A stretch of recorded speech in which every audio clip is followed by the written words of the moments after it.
Hello and welcome everybody. My name is Zach Lyons. I'm the Senior Director of Community Services at Easterseals Arkansas. And I want to welcome you to our video series of segments that are going to cover topics regarding preserving Medicaid and estate planning that can be unique issues that families may have with having a child with special needs or disability.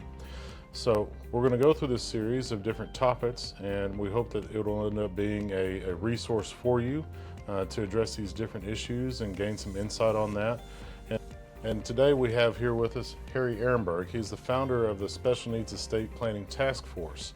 We want to welcome Harry with us to help us go through these different series of videos and segments that can help provide some more resource to you and your families, and hopefully prevent any type of disruption to your services. So, Harry, welcome. Thank you, Zach, and thank you to Easterseals for producing these videos.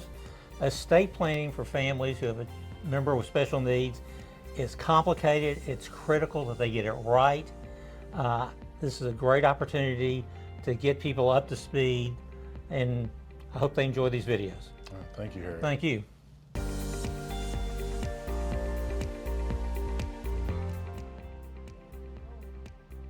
Hey everyone. Harry, in this segment, I want to get into the successor caregiver you've mentioned before. You know, we often hear parents say they worry about, you know, well, what's going to happen to my child after I'm gone? Who's going to care for them? So how important is the role of a successor caregiver? Oh, it's critical, and particularly if that's who their child's going to live with. Right. And it's getting very difficult to find successor caregivers. It's an enormous responsibility that someone's taking on, and it can create a lot of pressure on that successor caregiver and their family. Right, I'm sure that can really be a huge burden. Like you say, it's hard to find folks that are willing to take that on, especially non-family. So how can planning for that help ease the burden? Well, one thing we've done at the task force is we have created what we call a caregiver trust, and it helps to attract and retain successor caregivers. Okay. So it's going to pay for things that we just cannot pay for out of a special needs trust. Okay. For instance, let's just come up with an example. Yeah. We have Stephen, who's on the autism spectrum. His parents die. His aunt Terry, he goes to live with Aunt Terry. Okay. Yeah. and Uncle Bill. Okay. Right. As anyone who has a child on the autism spectrum knows, and I'm talking from personal experience, they'll melt down. Sure. And there can be a lot of chaos after a while. Right. It may take both parents to take care, just to settle them down. Okay, so that happens in that situation. The other kids may be pushed aside. So maybe they miss a soccer practice, or maybe a piano lesson, or a parent doesn't have time to tutor them. And some subject their weekend. With the caregiver trust, it can pay to make certain that child gets to soccer practices, so they're not completely pushed aside. Okay. Get the piano lessons. Yeah. Get a tutor. Listen, in the summer, it could pay to even send them to summer camp to get them out of the house. Some respite care for that child. Yeah. It can pay for respite care for the entire family.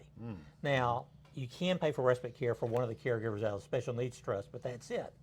So it helps us to attract and retain the successor caregivers.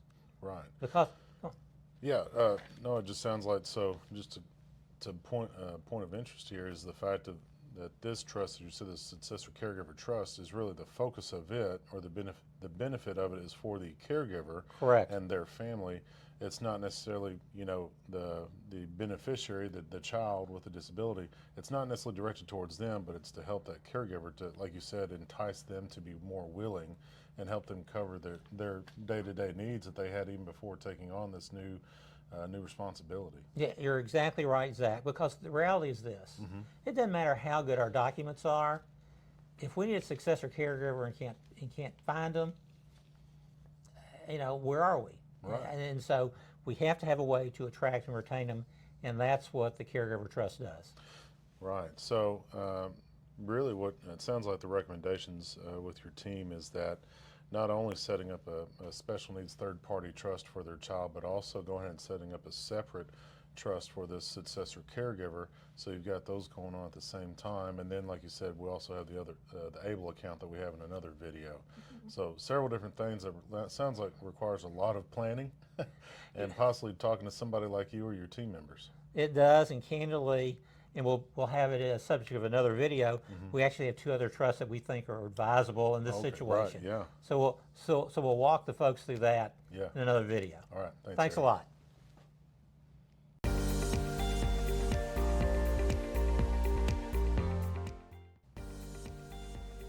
Zach, thank you, and thank you to Easterseals for producing this series of videos.